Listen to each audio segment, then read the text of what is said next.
po at magandang araw po sa inyong lahat at sa mga sandali po ito. Ako po ay narito ngayon sa tahanan po ng ating mamay. Yan po ang mamay po ng Santo Tomas City, Batangas. Siya po si Ginoong Erning Ernesto Borna Carpio. Ayan. Na talaga naman nung unang panahon ay siya po ay napakagaling na isang driver. Yo. Na ay isang driver, sweet lover. Basta sexy, libre. So ito po yung tahanan po ng ating kapatid na si Brother Erning Borna Carpio. At yun ang kanyang apo. Yo. Si Founder Sunny Carpio. Yan. Narito na. Ngayon pong araw na ito ay kanya pong kaarawan. At narito po, sila po ay kumakain na ngayon. Yan. At ito po ang ating mamay ng Santo Tomas sa panahon ngayon, si Ka Erning Ernesto Borna Carpio. Mamay, magandang hapon po. Kamusta po kayo? Kamusta po? Yan. Siya po ay 95 years old ngayong araw na ito, January 30, 2026. Siya po ay 5 taon. Kamusta po ang inyong pakiramdam? Ayos pa. Yan, ayos pa. Nakakagala pa ho. Oo. Dahil yung edad nyong iyan sa iba, wala na, hindi na makalabas ng bakuran. Pero kayo ho, ay talagang kayo, minsan nakikita ko dyan na nag-utay-utay na kayo nga lumalakad. Sa mga oras na ito, ano po masasabi po ninyo? Dahil ngayon po inyong kaarawan, ano po inyong kahilingan?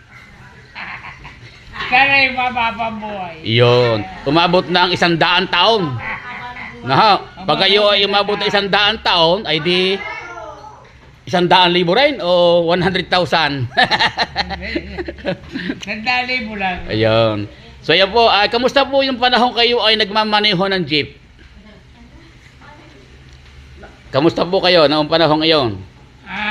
Kayo ba ay kumikita ng malaki nung panahon na yon? Hindi, katamtaman lang. Katamtaman, yan. Ay, Nakakita ko na mamanayaw ako sa bus. yan, sa bus. Sa bus. Biyaheng? Manila, Batangas. Yan. Ay, marami kayo experience. Wala pa kadami. Hindi na maaaring paglakas. Pagyabangan. Yun! Sa dami pong experience ng ating mamay, hindi po daw siya pwedeng pagyabangan. Yung mga nagyayabang diyan, na kayo ay papunta palaang, ay si mamay nakakailan ng balik. At sabi ng pilosopo, ay bakit hindi tayo nagkasalubong? So, kamusta na po ang inyong buhay nung panahong iyon? Ay, masaya. Ay, ang sabi nga, noong kayo... Masaya ang buhay. Yan. Nung kayo nagmamaneho, sa kayo inabot ng Marcelo? Sa Maynila. Sa Maynila kayo inabot ng Marcelo noon. Ano kung ginawa ninyo? Mamanayaw ako sa bus. Wala Manila, Batangas nga. Yan. Ay, talagang mahalaga pa ang pera ng panahon iyon, no? Gitong-gito pa ang pera noon. Mahalaga pa ang pera, no? 10 piso na, pamalingki na. Panahon ngayon, panahon. Ilang kayo magkakapatid? Anim. Ilan? Ako na lang natira. Aba, ay sa anim na yun, kayo lang natitira? Ay kayo pang ilan? Pang ilan no kayo? Pang ilan kayo? Pantatlo, pandalawa, panlima? Pangalwa. Ayun. Yan o, talagang napakatibay ng tahiran na eh. Maingat ako sa katawan eh. Kayo na lang ang natitira sa inyong magkakapatid. Ay, mamay, ako ho ay nagtataka. Dahil kayo ho ay 6 na magkakapatid, nawala na yung inyong mga kapatid, ay ako nagtataka sa inyo, bakit hanggang sa ngayon kayo malakas pa, kayo ay nakakahigap pa. Ano po inyong sekreto? Yan. Anong sekreto po? Ano yung nagpapalakas, nagpapasigla, nagpapahaba ng inyong buhay? Pag-iingat sa sarili. Yun ang kwan. Kakain nung hindi kaya. Hindi ako nainom, hindi ako nililiyo. Hindi ko nagbabarek. Hindi ka nililigarilyo. Dalis ko yung barik nung 19.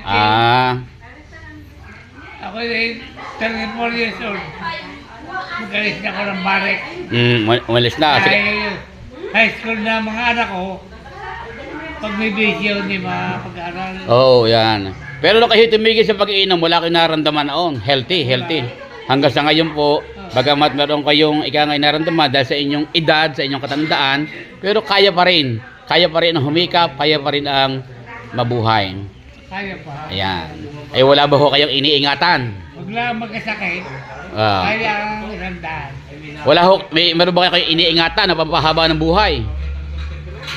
Ano yung iniingatan nyo? Meron ba kayong anting-anting?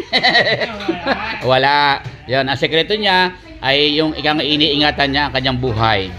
Niingatan ko lang. Yun.